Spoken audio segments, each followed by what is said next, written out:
Hey, what's going on, everybody? This is Trox from the IDontBeKnowing podcast, and I just wanted to give you guys the heads up. Episode 3 was recorded way back in the summer of 2020. We had to cut out the current events because they're just so out of date.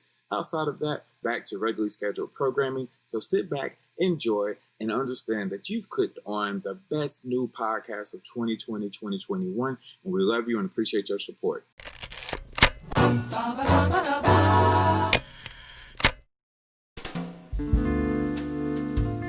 Hey, what is up, everybody? This is another episode of I Don't Be Knowing with your host. I am Sir Alex, the Great. I'm your boy Reese. What's up? And we are here to bring you yet again another episode of I Don't Be Knowing. Reese, today I'm low-key excited because we are going to be shooting the smoke. We're going to be talking the smoke, and we have one of the best smokers in all the land coming on here to share his wisdom with us two uneducated I Don't Be Knowers.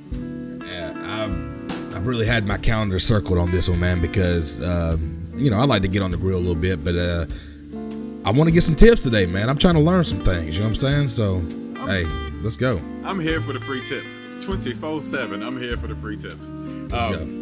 But I also know when we're talking about smoking and we're talking about eating barbecue, especially out in North Carolina, when that sun is dropping on you and the humidity and the mosquitoes are leaving you alone, it's just you and the good family, and that sky turns that beautiful orangey purple color. You just got to kick back, enjoy the meat, enjoy the heat, and sip on something good to you. What you be sipping on in those scenarios? Hey, in that scenario, man, I'm reaching deep in the bottom of the cooler, and I'm pulling me up a MooBrew.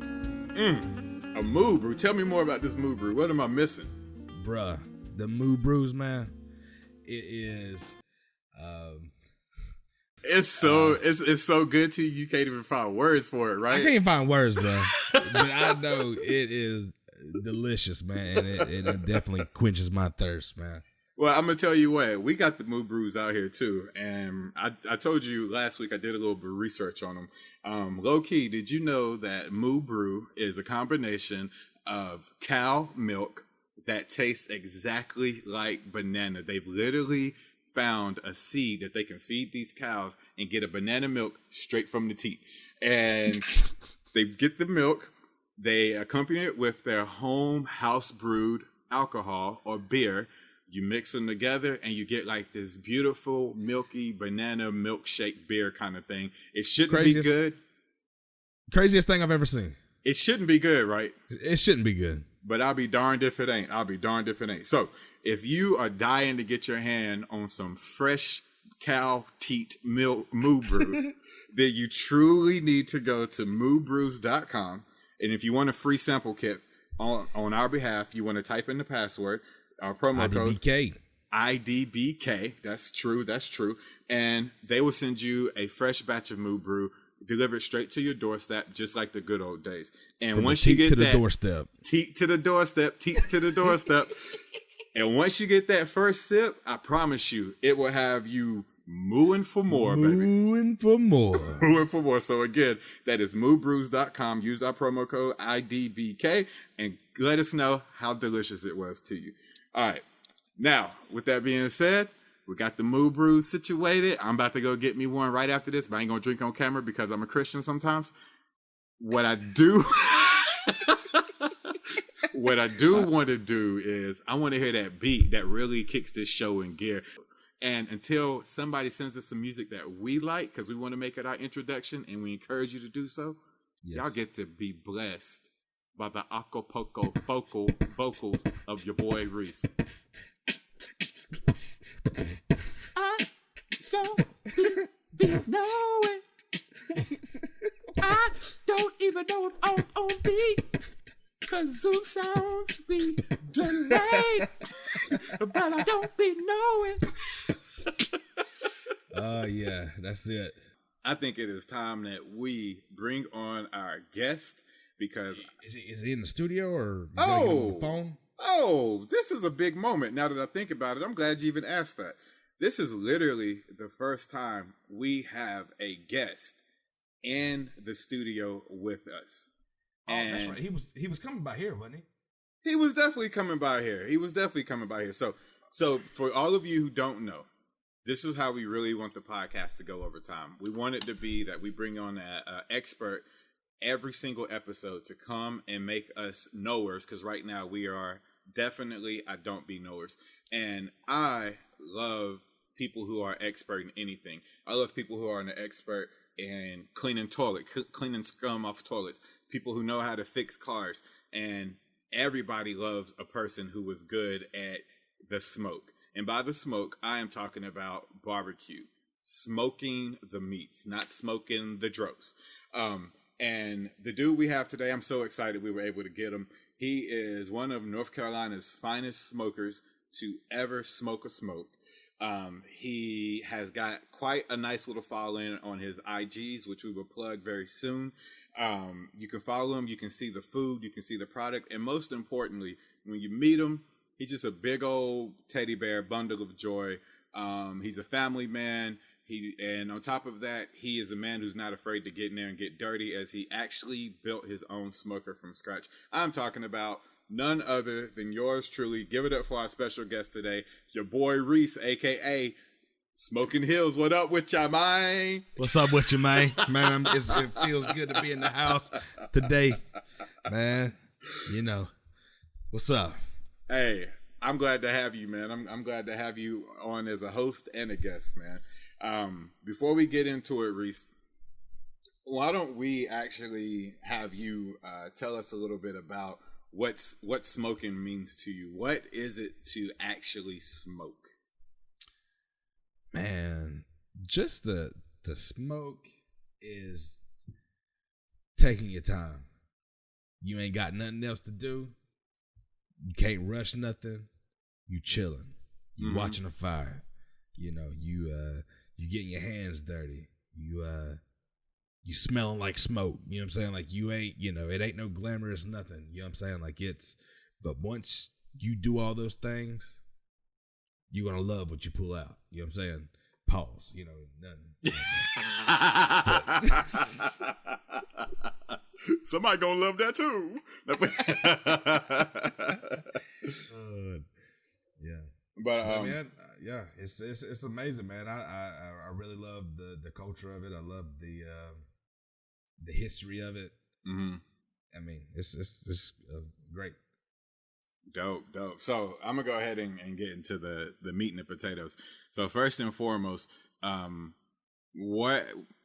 did you even start? Like this, for me, this is such a foreign concept. One, I haven't eaten meat in years. I don't know. I think 4 years at this point.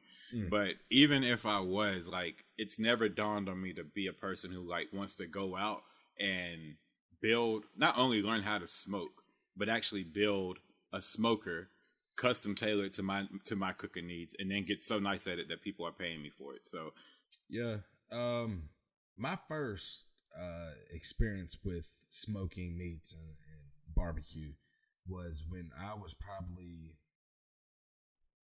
12, 13, somewhere around there, 14, and my cousin worked at Blue Miss Barbecue. It was on 64, going towards Ramsey or whatever. And he used to be the pit master or whatever that used to smoke all the barbecue. Blue Miss was the only barbecue restaurant that actually burned wood to smoke their barbecue. Is that what all the hype was about Blue Miss? I mean, Blue Miss, I think it was just like a landmark because it was on 64. It was in between Raleigh and Asheboro. You know what I'm saying? So if you went to 64 and you had to meet somebody from Raleigh, they would usually say, "Hey, just meet me at the Blue Miss." Okay. Because it's kind of halfway. You know what I'm saying? Yeah. And the Blue Miss is the only place that use actual real wood. So I remember my cousin, he would be doing it all night. You know what I'm saying? So I'd be hanging out with him, and he would have to go by there and add more wood to the fire and stuff like that, and spread the coals and stuff. And I don't know, man, it was just very interesting to me then, and but I kind of, just kind of got away from it a little bit. I've always loved to cook, but I kind of got away from it. I was more of a kitchen cooker and stuff like that, which I still am, but I really don't know. I might have fell in a rabbit hole on YouTube and just fell onto some smoking videos, and I was like, you know what? try to do that myself. You know what I'm saying? And, I found this type of smoker that, a lot of people would build themselves out of a 55-gallon drum. And I was like, you know what? I feel like I can make this for pretty cheap. I'm going to try to make this, So, I did it. And my fiance at the time, she,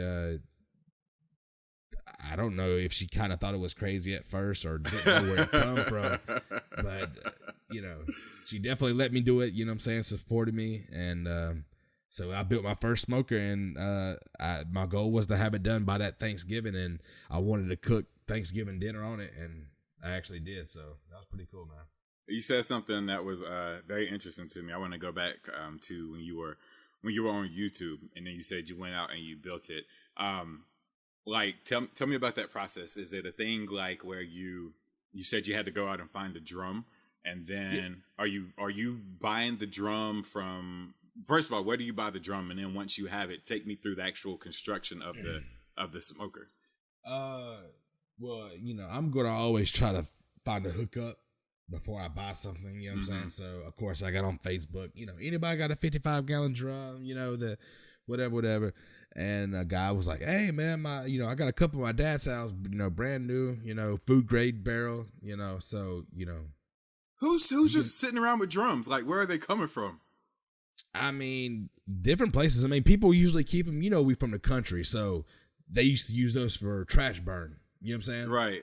Like I still never understood. Like, my dad always had them. I still never understood where a drum comes from. Like, I mean, different places, different factories. I mean, different restaurants, or because a lot of them are food grade. They have like oil in them. You know what I'm saying? They have different things in them. I don't know, man, but whatever the case, they have some, and they gave me one.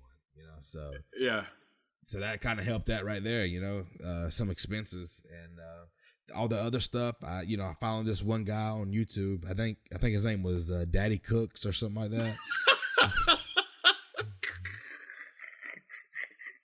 Well, you always find the most straightforward named YouTube channels. What was it last week? Haircut Harry, and now we got Daddy Cooks. This is always. I didn't even think about that. Okay, sorry to interrupt you, as you were, sir. Whatever the case. His name was, I'm pretty sure it was Daddy Cooks. And I should have lied about that. I shouldn't even said his name. But whatever. But whatever the case, he had a series of videos where he was teaching, showing how he made his. So I pretty much followed his. I was like, I'm going to make this. So, it probably took me a couple months and, going back and forth from Lowe's Hardware, getting tools and what tools do you need or use to actually do that? I mean, drills. So the first thing you're going to do when you get the drum, even though it could be food grade and stuff like that, you got to make a big fire in it. Like you get some wood and you just burn it. You know what I'm saying? So that's going to kill everything that's inside and, kind of sterilize it. You know what I'm saying? Burn all that, if anything impurity on it, you know what I'm saying, it's gonna burn it off. So you do that, and then another tool you might need is a sander to take the paint off the outside, you know what I'm saying, to make the outside good. And so you can paint it. You need a drill to drill different holes, for the grates and stuff like that. Okay. I mean, really not too many tools, honestly. I mean, it was honestly a pretty easy build. Okay. So I'm extra, right? And I'm not an outdoor handyman type of dude. I'm getting there in certain ways, but I was thinking like you had to get the jaws of life from the fire department, and you had to get a blowtorch and all this extra stuff. So you could go all out. You know what I'm saying? But this was just a lid, a barrel, fire at the bottom of it, a rack in the middle. Okay. And you just close it up and let it smoke. You know what I'm saying? You got some exhaust pipes on the bottom of it. You know what I'm saying? So you can control how much air comes out and how much air goes in. I mean, because that's, really that's smoking. Yeah. Is the air passing over the fire to take the heat where the meat's at. You know what I'm saying? Okay. And then you have an exhaust. So wherever that exhaust is, that warm air is going to travel to get out. And if your meat's right here, that's where it's like a circle. You know what I'm saying? Okay, that makes sense. So the air is low key directing where the heat to go, and you have to tell by controlling the ventilation, you're telling the air to shoot through the meat and then go back out. Yes. Okay. Yes. That makes sense. That's where your smoke's coming out. You know what I'm saying? So. Okay. Yeah. Oh, and that's where the smoke's duh. Smoking, duh. Okay, I feel. Yeah. Man, I don't be knowing. That's what I'm learning. Now, I want to also touch on something because I am extremely entertained by the fact that one day you were like, hey man, let me bring home this drum real quick. And I don't know, I think I'm into smoking now. Like was she right away? Did she support you right away, or it was like, what are you doing, Maurice? I don't think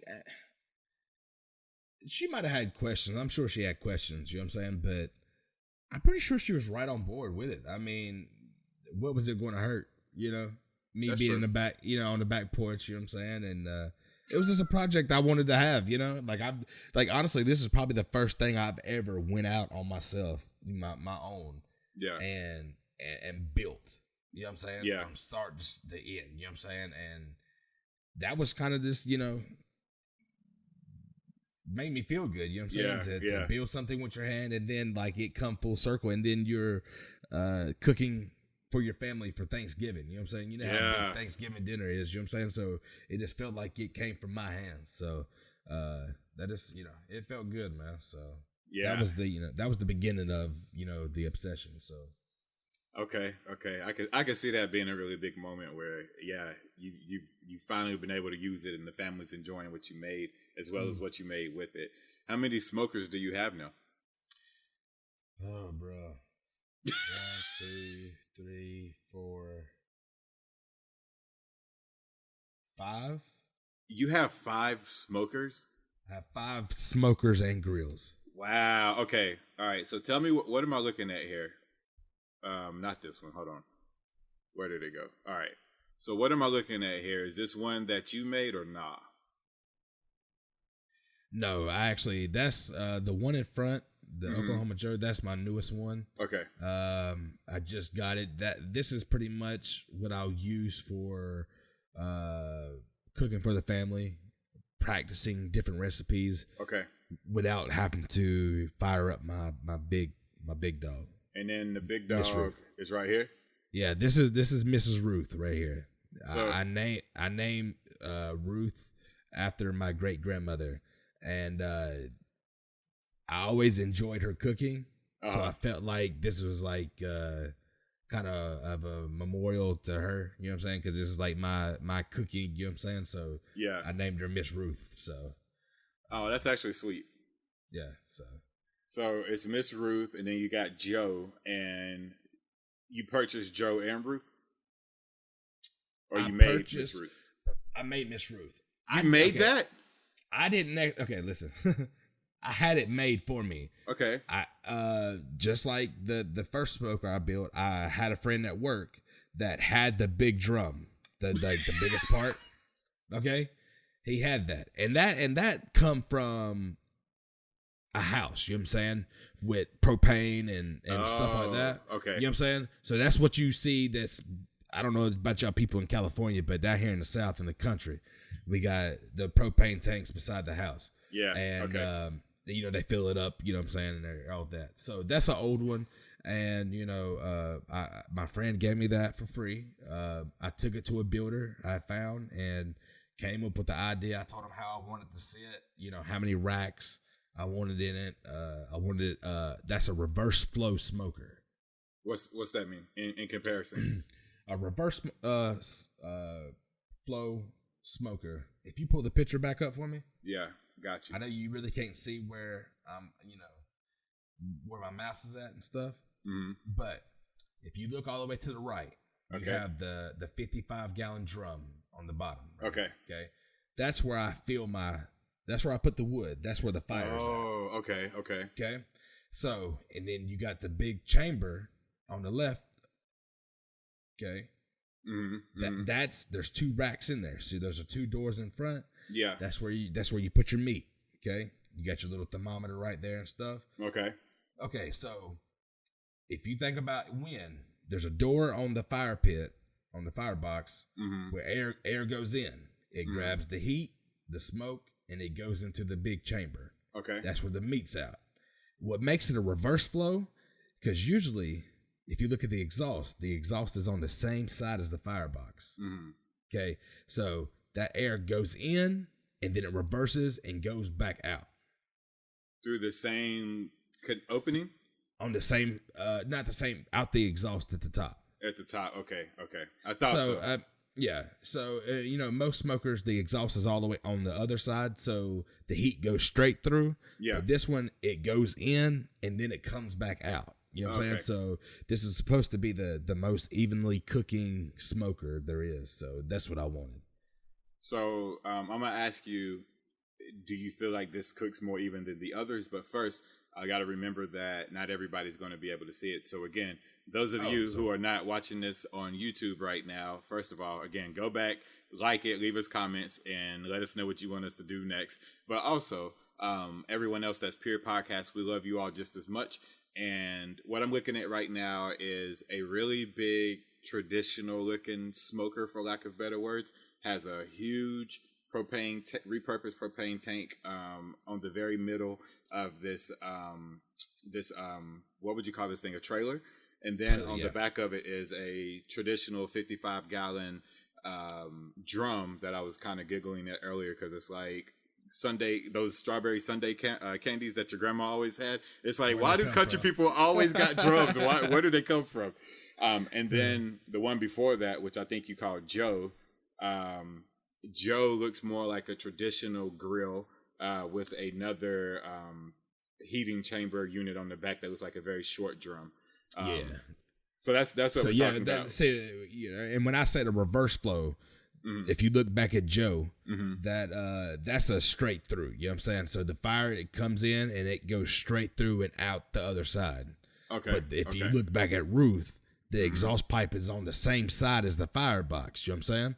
So it goes in, and underneath the racks inside the big cooking chamber, there's a metal baffle that lays down. Okay. So the heat stays underneath that all the way to the other side. And then the exhaust sucks it back out, reversing it, the airflow. So it hits everything. It hits everything. That makes so much more sense. Okay. Yeah. All right. I see you, Reese. I see you, sir. Okay. Right. So do you think this one cooks better than Joe? They both have their strengths and weaknesses, their pros and cons. Like Ruth, I mean, I have to load her down to get it up to a temperature that I want it. You know what I'm saying? Like it ain't, one that I'm just gonna go out there and put 2 sticks of wood in it and start it up. Like I'm gonna have to fuel her down. Like I'm gonna have to start a fire. Okay.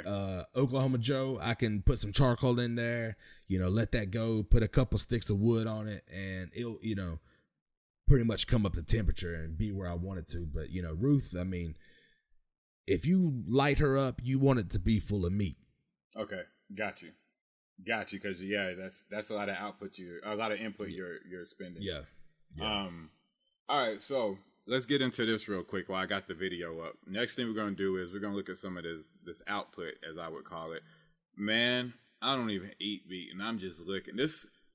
First of all, what cut of meat is this? This is a beef brisket. Beef brisket.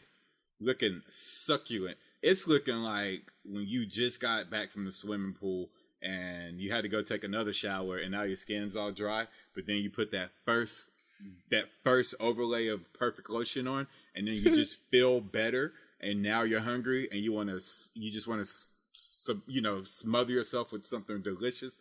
This looks like the perfect setup for that. Can I explain the picture a little bit? Please do. I mean, for the people that are watching the video on YouTube, if you look around the edges of the brisket, each slice, you have a different color. You have a pinkish, reddish color, And some people might look at that and think, that's not cooked all the way, or, it's still raw. That's, that's blood or something like that. You couldn't be more wrong. That is cooked. That's called a smoke ring. A smoke ring. That's where the smoke is penetrating the meat. Oh, so can I take a guess? What's that? The smoke, because it's not direct heat, has an ability like you said, get inside the meat, cook it from the inside out, and then this is all that extra stuff being pushed out. That's the smoke penetrating that meat. You know what I'm saying? That's more the smoke. What's cooking in the middle is more the heat. Okay. You know what I'm saying? Okay. But that smoke is that's where you're gonna have that smoky taste. You know what I'm saying? You know, you have different types of wood. You know, there's different flavors of wood. Like people can, you know, taste a piece of meat and know what type of wood that you cooked it with. Wait, are you serious? So it's like wine for certain people. They can know that it came from the grapes of North. Wow. So and you you have different regions of barbecue. You know, you have different. You have Texas. You have Memphis. You have North Carolina. You have South Carolina and stuff like that. And usually the people like old days, back in the beginning stages. I mean, barbecue goes back forever ago. Like people cooking over fire, but pitmasters use wood that is a lot, plentiful in their, area. Region. You know what I'm saying? Okay. Yeah. So like, Texas, they use like post oak and stuff like that. Mesquite, they got mesquite trees. And then North Carolina, we're using oak and hickory. We have a lot of hickory trees and stuff like that. So hickory smoke ain't nothing like it, man. Oh yeah, so you're gonna definitely get different flavors. I mean, and then you can use fruit trees like applewood. You can use cherry wood. You can use walnut, pecan, cherry wood. So I got a question about this wood game.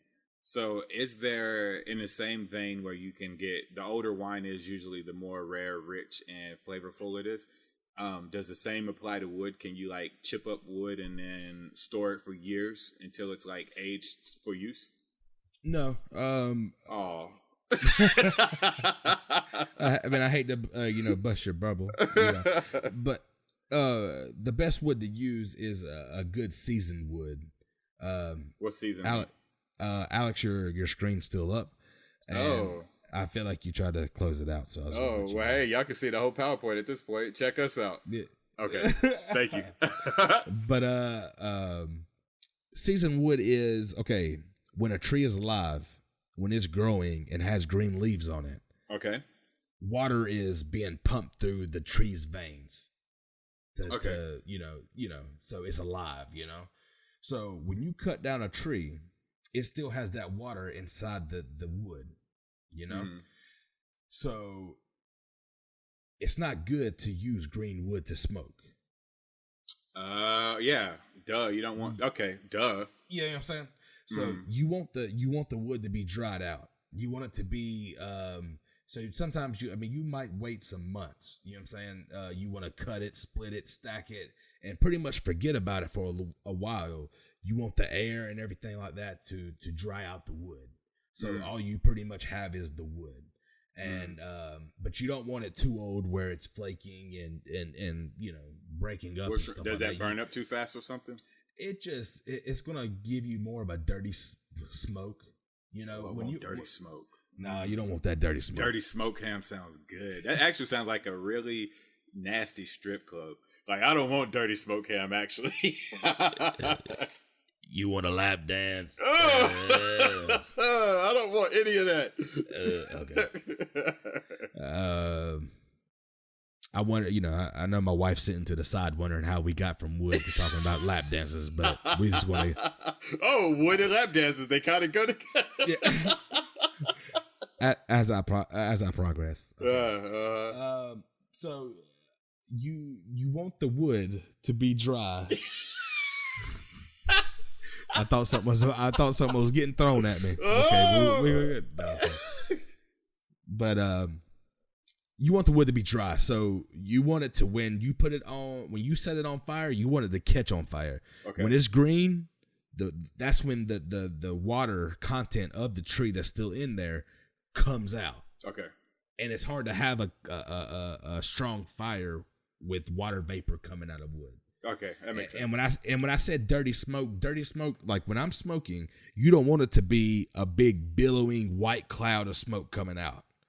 You're actually looking for blue. They call it blue smoke. because you can almost not even see it. It's that thin. Okay. You know how you look at something, or you can look at a road and see the heat waves? Yeah. That's pretty much what you like to see coming out of your chimney. So if I go to somebody's crib and they're like, yeah, we're about to throw something on the smoker, and I'm seeing ashy smoke come out, I need to... It's more than likely the meat's going to be bitter. I ain't going to eat it no way, but still. True. But yeah, well, I ain't going to let my kids eat it then. But like, they already bitter. They don't need no bitter meat. All right. But, man, hey, Reese, there's a lot of things we don't be knowing, but hey, Reese be knowing the smoke, don't he? Hey. I feel like I know too much. Maybe I feel like I'm talking too much. I hope I'm explaining it good. No, I'm being educated. I'm not a fast learner, so you're doing a very good job. Now you mentioned earlier that each region kind of has its own different style and palate. You mentioned Texas, and I always know like North Carolina always gets rivaled, but compared with like Memphis barbecue, all of that good stuff. What in your mind, outside of the trees that they use to kind of flavor the smoke, what other differences are you aware of between how North Carolina might smoke against somebody else? I think a lot of that comes down to what they're smoking and how they finish it. Okay. What do you mean by finish it? I think finish it because a lot of ways that you can finish barbecue is either with a barbecue sauce. Okay. Or you can put more dry rub on it, or it can just be just naked in a sense, like no sauce, you know what I'm saying, but it has the seasonings that you put on it at the beginning, you know what I'm saying? Yeah. Who'd be naked out there? Who thinks they're too good for sauce? Texas is naked. They're probably in that region, they have more cows in that region. Okay. So they're going to be smoking more beef. Oh, okay. You know what I'm saying? So, and in that sense, I mean, a lot of Texas barbecue, only thing they use to put on the meat is salt and pepper. Oh. Salt and pepper and smoke. Is it because that wood is just it's so rich? I just think it's just the low and slow, and just and I'm like this. I like Texas barbecue. I like the idea of it, of simplicity. Simplicity. I got you. You got it out. I got you. Okay. Where I want to taste that meat when I eat it. You know what I'm saying? I don't want to feel like I'm too immature for this. I do apologize. Yo, he was doing so good too. I'm too immature for this. That's my fault, man. Get back to sounding smart, bro. Okay. I want to. You don't know what to say. I want to taste that meat. Whatever. There you go. Make that face. Whatever. Talk your ish. Talk your ish, bro. You want to taste that meat. You know what I'm saying? Like when you do it right, that's pretty much all you need. You don't need nothing that's going to mask it. Okay. You know what I'm saying? Okay. But there's nothing wrong with it either. I like a good barbecue sauce too. Yeah. So,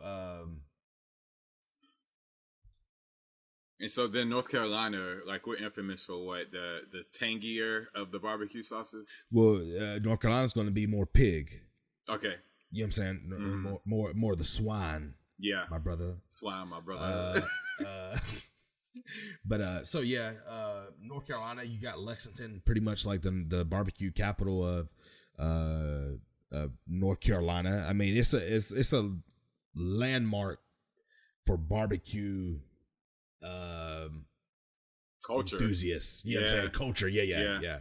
Like if you're gonna do a barbecue road trip across America, Lexington's gonna be on your list. Yeah, every time. Yeah, every time. And for people that don't know where like I live, like Lexington's like 30 minutes away from me.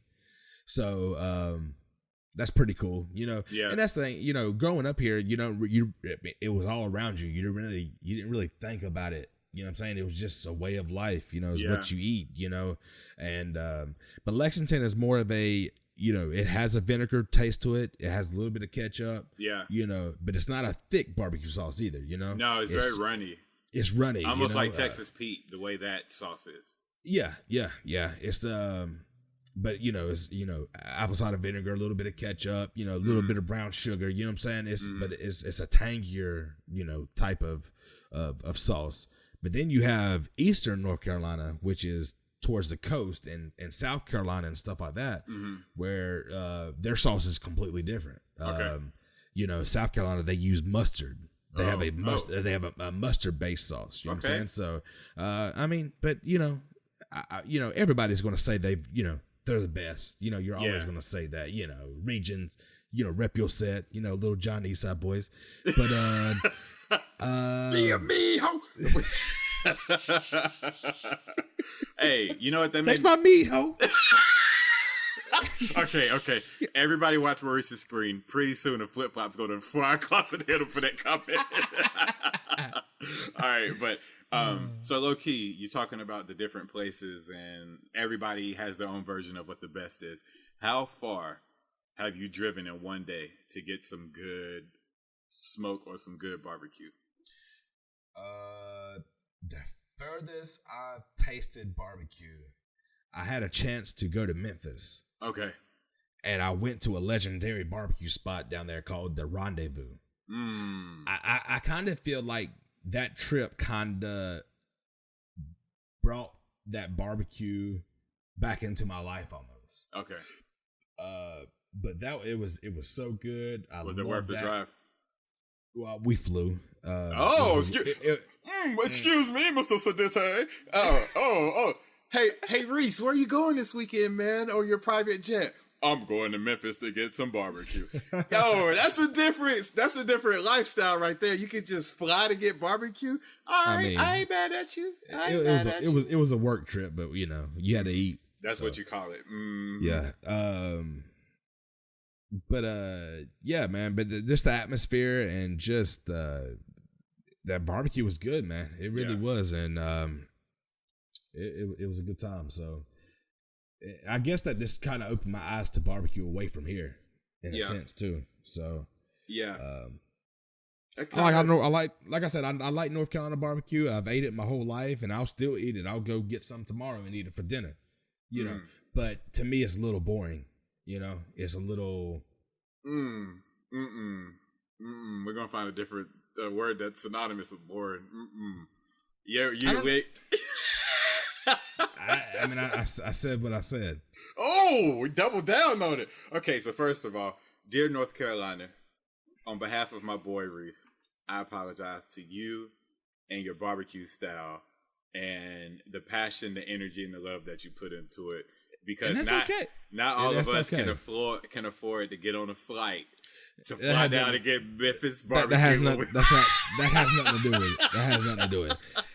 You know, my thing is, like, usually barbecue restaurants around here, it only offers chopped barbecue. Yeah. And chopped barbecue around here is pretty much like chopped like so much where it's like you really don't even have to chew it. You know, like I like it a little bit different from that. Like usually the barbecue places around here, they don't serve smoked ribs and stuff like that. Like I like a little bit more variety, you know, and I can't even like really say that I'm one place. I feel like I've taken a lot of everybody's stuff.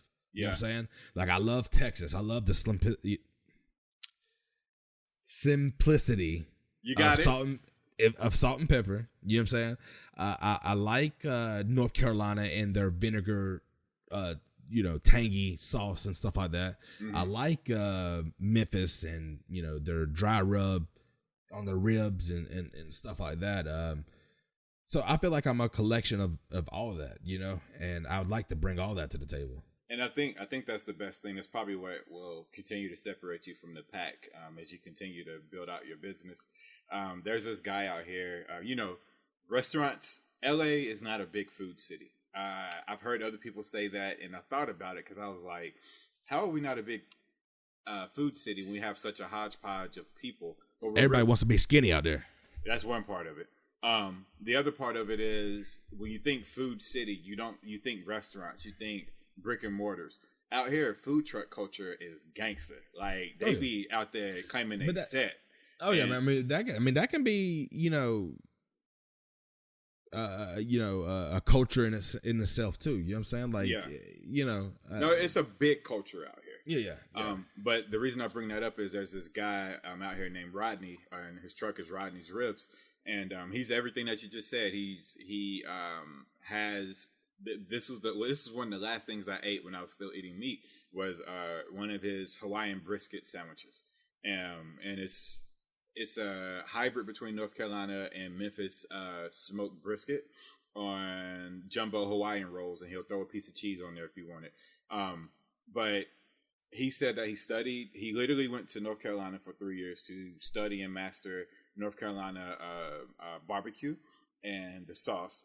Went down to Memphis, did the same thing, and then ended up in Oklahoma before he came back to California. And so now he's got this really delicious hybrid between those three regions that he sells, and it's like crack, man. When you are close to his truck, you smell it. And that's the thing, man. Like a barbecue restaurant, you really don't have to advertise because they're gonna smell that smoke. You don't got to advertise it one bit.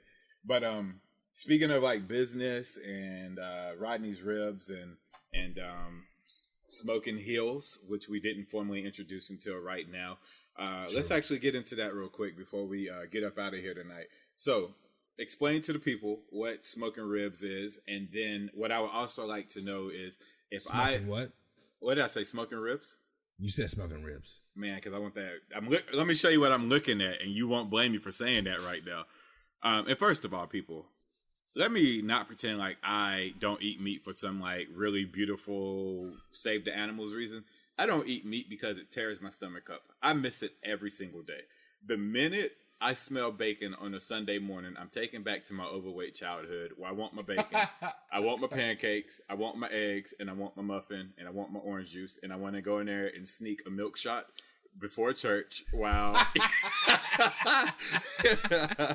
chasing it with a little Pop-Tart. So don't judge me. But anyways, why don't you give people a little bit of this Smoking Hills information and energy? So after you do that, my question that I want to end on would be if I came to Smoking Hills and said I want to feed about 50 people and I want whatever your best meat is, what would that process be as far as how would you have to prepare for that? Take me from the day you buy the meat all the way up to the day where you're serving it to my clients. Okay, when you first hit me up, the first thing I'm gonna tell you is, how many people, what day,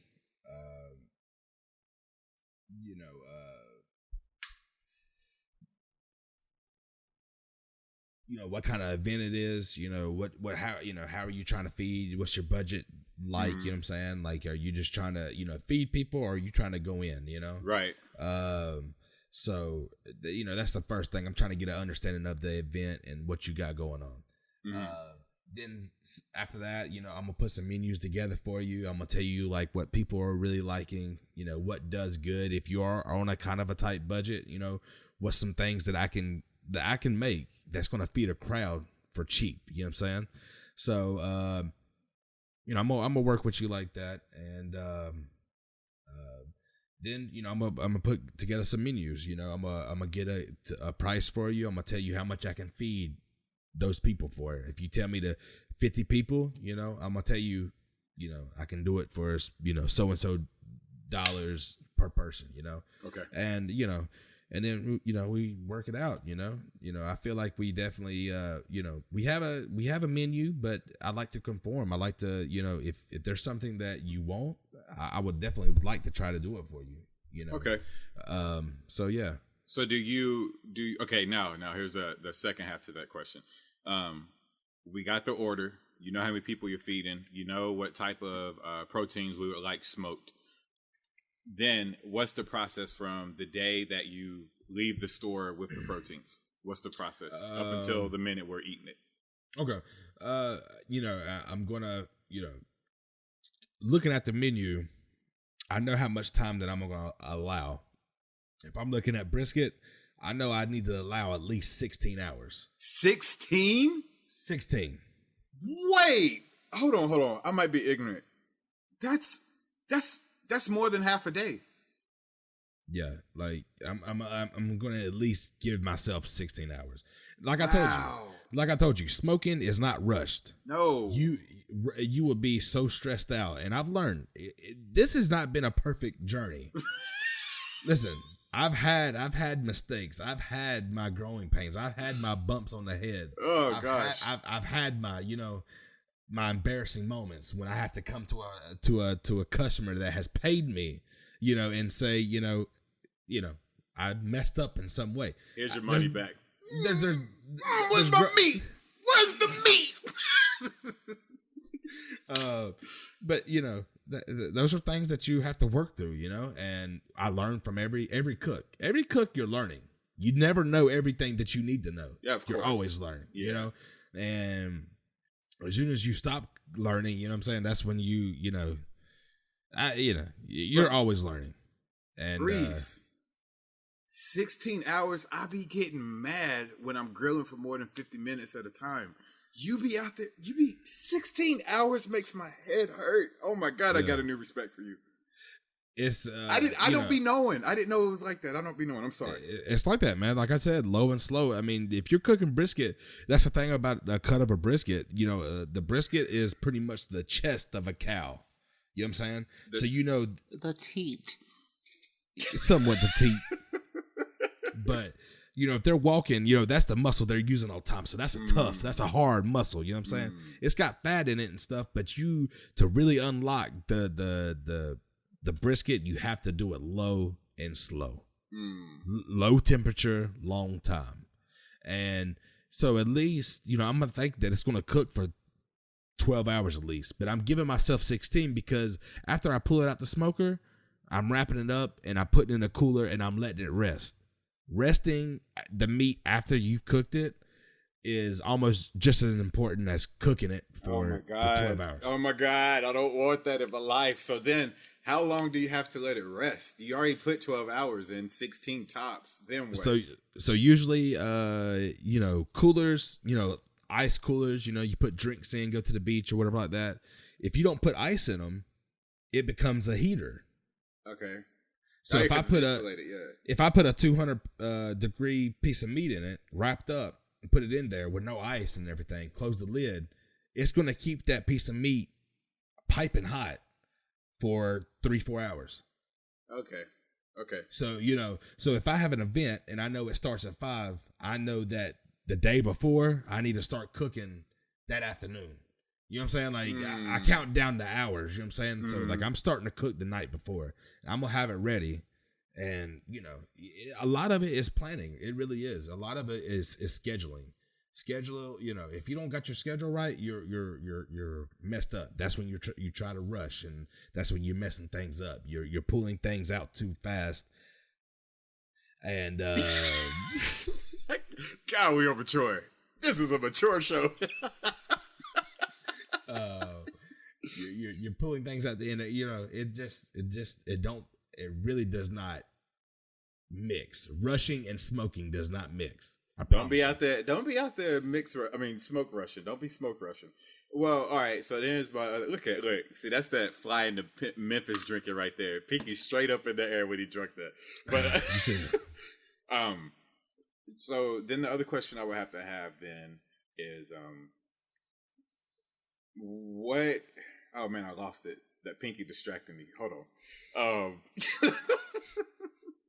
I was talking about not rushing, and then we was talking about I got it now. So then it's basically like each job's like having a newborn baby then, because you can't sleep through the night, I would assume. You got to get up a lot and check on it. Or am I making this dramatic? Usually if I'm cooking throughout the night, I stay up as long as I can. And if I do start getting tired, I come inside and I'll sit down on the couch or, in my chair outside, wherever, and I'll set a 30-minute alarm. and I only allow myself to take increments of 30-minute naps. And Okay. Sometimes it scares me even do that. You know what I'm saying? I've slept. That's one of my growing pains. I went to sleep and woke up and it'd be daylight, and I'm like, no, no, God dang it. That's the worst. It's the That's a worst bad feeling. Luckily, it was something for the family. Something. It wasn't for like a paying customer or whatever. But that's the thing. Has your flame ever gone out while you were sleeping? And Oh yeah, you would have lost the whole thing. Yeah. Wow, that's so high risk. That's It's high risk. That's why it's worth that money, then, huh? It's I mean, and that's the thing. A lot of people, don't realize, just like you didn't realize. You didn't be knowing that the hours that it takes to, one piece of meat, man. I mean, you got 20 hours invested in it. So God, 16 hours, bro. Yeah. That's saying something right there. Well, speaking of hours, we are coming up on almost 1.5 at this point. So, as you know, we like to try to chase that 1 hour mark, but the conversation is going so well, man. I'm going to throw out one more question at this point. So, are there any tips or any advice or any encouraging words that you would like to share with someone who might be looking to get into smoking themselves?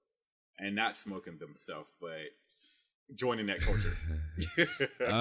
Really, I mean, just do it, man. I mean, there's so much information online. There's books. There's, I have, people that I've never met before are pretty much my mentors. You know what I'm saying? They have taught me every step of the way on YouTube. They have master classes now with Aaron Franklin, which Aaron Franklin is one of my barbecue idols.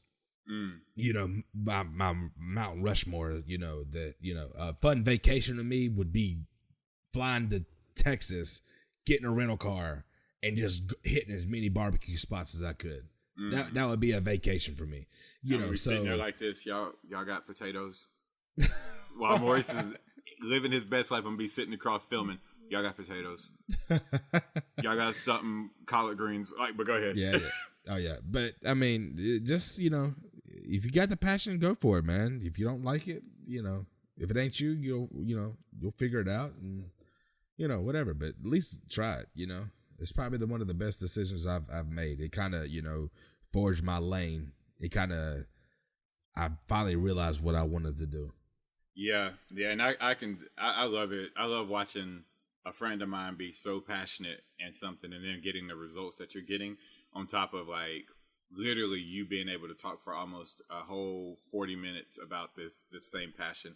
But and most importantly, I could talk a lot more about it, honestly. I know we spent too much time on the headlines. I should have limited it to what. It's all good. But yeah, and more importantly, I'm gonna pull this picture up. To me, this is what's super cool, is seeing you in your element, but then seeing this little booger wolf right here taking it all in with you, and that's Can I explain that picture? You can do anything you need to.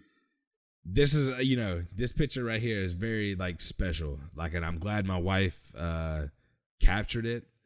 This is, if you see in the background, you have the smoke. Mm-hmm. That's coming from the first smoker that I built. Oh, really? This is the Thanksgiving night. This is my first smoke. Oh, wow. This is my first smoke. After deciding that I wanted to do it and building it on my own smoker, and it being a big deal for the whole family, you know what I'm saying? And catching this moment, with me sitting with my son watching it and probably talking about it or whatever we were doing, So this is definitely a picture, that I'm going to cherish for a long time. I freaking love that, man. I'm over sentimental, but that picture's really, really sweet. And you could tell, look back when your dreadlocks, or your locks had potential versus where they are in this last photograph. Right. Everything's bigger now. Your smoker's bigger now. You're not bigger in that second picture. Actually, you look like you are more fit. But even your son's bigger. He ain't even in the picture. He got that much bigger. So, but yeah, man. Hey, real quick, Reese. Why don't you tell everybody where they can go so that they can check out what you do and follow you and hopefully become a client? Because I think after today, I'm sitting there and I want to eat meat again. And on top of that, I'm respecting the fact that this man's came out his mouth and literally said 16 hours. I can't get over that. If y'all want to find me, you can definitely go on IG. It's Smoking Hills. That's SMOKINHILLS. Smoking Hills on IG. On Facebook, it is Smoking Hills 336. You can email me any, if you want to start planning a party or, have some ideas, it's smokinghills@gmail.com. And, get with us, man. Throw that man them inquiries. He's going to hit you in the head with a fair price. You're going to leave happy. Everybody's going to be wanting more. You literally, people be walking away. And my man Reese is out there making them say darn. Make them say darn. Make them say darn. Make them say darn. You got merch? You got merch yet? Darn. I do not have merch, man. I have my logo and stuff like that. Merch is on the way. It definitely is on the way. We have some great ideas, and merch is on the way. It would be cool if you put together like a client, like a gold client packet, where if they spend, say, this amount, they get a free merch deal or something. I don't know. Hey, that's a good idea.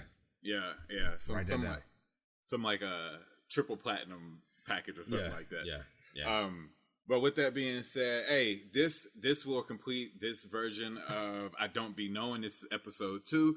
The smoke. We had a smoke master, grill master, multi-talented, humble human being come and kick it with us. My co-host, one of my favorite people on the planet, your boy Reese, and I've been Alex the Abstract, aka Alex, aka too many AKAs to really matter because I don't really live by any of them.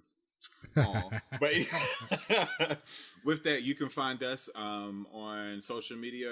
Your boy Reese plugged himself again. That is Smoking Hills, no G, on IG and also on Facebook. And then you can hit him in the inbox. I'll put everything down below. You can find me online as well. And we are currently building out our show handle, but I think it's going to be it might be I Don't Be Knowing at I Don't Be Knowing, or it might be at IDBK. We're not sure yet, but we'll have that all down there at a later date as well. But until next time, want to thank Reese again, my co-host, but then I also want to thank your boy Reese, the expert. I want to thank my mom for giving my dad some energy and then bringing me into this world. I want to thank our wives. I want to thank our wives for being patient enough to put up with us. And shout out to my wife. I want some energy tonight. Here was some good energy. Oh, and shout out to your wife on a totally different thing. Y'all need to go check out A.B. Hill. Her music is trill. She puts a lot of passion and energy into her craft. And for those of you who don't know them, the Hills are more than just food and laughs. The Hills are a family hustle. They got music, they got brisket, they got smoke, they got barbecue, they got little dancers, they got little entertainers, they got viral videos online. The Hills don't play. The Hills don't play. The Hills have eyes, and all eyes should be on them. So y'all go check it out. Again, that's A.B. Hill. And on that note, I'm going to get my over-energized, big, beautiful black self up out of here tonight. Y'all come back next episode. We are literally going to visit the Amazons. That's right. Next episode will be I Don't Be Knowing the Amazons, and it is not what you think. So please come kick it with us next episode. Reese, anything else you need to say to the people before we bounce? Hey, I appreciate y'all, man. Y'all, love y'all. Love each other. Let's be friends.